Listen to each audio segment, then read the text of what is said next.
Olá pessoal, então nesse vídeo nós vamos ver um pouco mais sobre regressão linear e classificação, dessa vez usando um conjunto de dados que é muito popular, né, quando as pessoas estão começando a estudar análise de dados, inteligência artificial e estatística, que é uma base de dados para classificação de flores, que é o Iris Flower Dataset.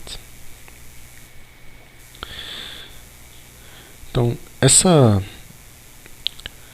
base de dados contém um conjunto de informações sobre a flor íris, que também é chamado de conjunto de dados de íris de Fisher. Fisher é o nome do pesquisador que desenvolveu alguns estudos usando essa base de dados. Então, essa base de dados contém 150 amostras de 3 variedades da flor íris. Para cada amostra, a base de dados contém as seguintes informações: comprimento da pétala, largura da pétala, comprimento da sépala, largura da sépala e a espécie a qual pertence a base de dados. Então eu vou abrir aqui um arquivo CSV, que é um arquivo separado por vírgulas, dessa base de dados, para vocês darem uma olhada, né, que a gente vai daqui a pouco lidar com esses dados em outro vídeo. Então observem aqui, né, que nós temos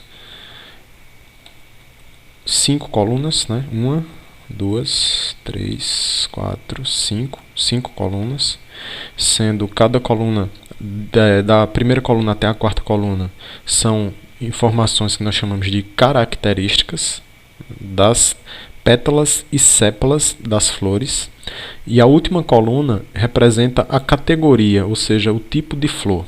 Então observe aqui que para este caso específico a categoria está sendo representada por um número inteiro. Então nós temos 50 amostras para a categoria 1, mais 50 amostras para a categoria menos 1, ou seja, da linha 51 até a linha 100 representa a categoria, outra categoria de flor íris, que nesse caso eu estou chamando de categoria menos 1, e de 101 até 150 a terceira categoria é representada pelo número 0. Então essa é a base de dados de íris de Fisher, né? São 150 amostras, e nós podemos voltar para aqui, para a apresentação. Então, observe que essas flores, elas têm formatos parecidos, mas algumas são mais arredondadas, outras são mais compridas, e isso pode ser identificado pelo comprimento e largura de pétala e sépala. Então, nesse gráfico nesse scatterplotter, né, nesse gráfico de dispersão, nós podemos ver aqui sendo representado por cores diferentes as amostras das 3 categorias. E aí nós vemos que, dependendo da categoria que você está analisando, o comprimento a largura da pétala pode distinguir muito bem um conjunto de flores de outro conjunto. Então, por exemplo, aqui esse aglomerado de pontos bem no canto indica que o comprimento da pétala é bem menor para essas amostras que estão aqui nesse cantinho da imagem do que para as outras. Observe aqui também o largura e comprimento da pétala separam bem. Aí aqui o comprimento da sépala versus o comprimento da pétala separa bem.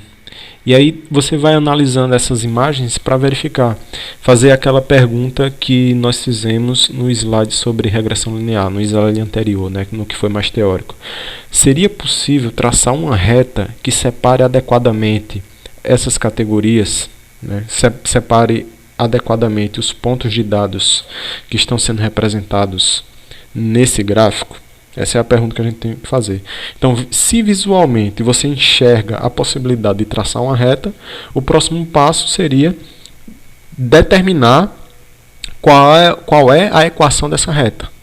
E aí, para determinar a equação dessa reta, nós podemos utilizar os dados com regressão linear. Então, outras perguntas que nós podemos fazer são: é possível predizer a espécie de flor íris usando apenas o comprimento da pétala? Aí a gente olha aqui nos dados, verifica que o tipo de flor, por exemplo, íris, e apenas o comprimento da pétala. Então, vamos ver, comprimento da pétala. Observe que esses aglomerados que estão aqui embaixo, eles estão bem separados. Então, esse aglomerado, em relação aos outros dois, ele é bem distinguido usando o comprimento da pétala. Então, talvez seja possível. Por exemplo, nós podemos assumir que a espécie de flor íris é representada por uma função. Nós podemos representar os dados dessa flor por uma função matemática, f de x índice 1, e esse x índice 1 representa exatamente o comprimento da pétala, que é dado como entrada. E a saída seria um valor de regressão que pode variar de -1 a 1 no caso desses dados específicos que nós estamos atribuindo o rótulo como sendo -1, 0 ou 1. E um modelo linear é uma função do primeiro grau. E aí, para uma função do primeiro grau, nós temos o ponto para o qual x é 0, ou seja, o ponto em que o gráfico toca o eixo y, e o número que representa a inclinação da reta, o ângulo de inclinação da reta em relação à horizontal. E aí, isso seria em relação ao comprimento da pétala, mas em relação ao comprimento da sépola, talvez um modelo linear como esse mencionado agora também funcione. E se usarmos todas as informações disponíveis, comprimento e largura de sépola e pétala, nós também podemos ter uma equação polinomial, que agora não será uma reta, mas é um modelo linear, é uma curva que separa o melhor possível as categorias de dados. Mas para que isso funcione, nós precisamos descobrir como determinar os valores dos coeficientes beta índice i. E aí nós passamos para a aplicação da regressão linear, que será visto no próximo vídeo.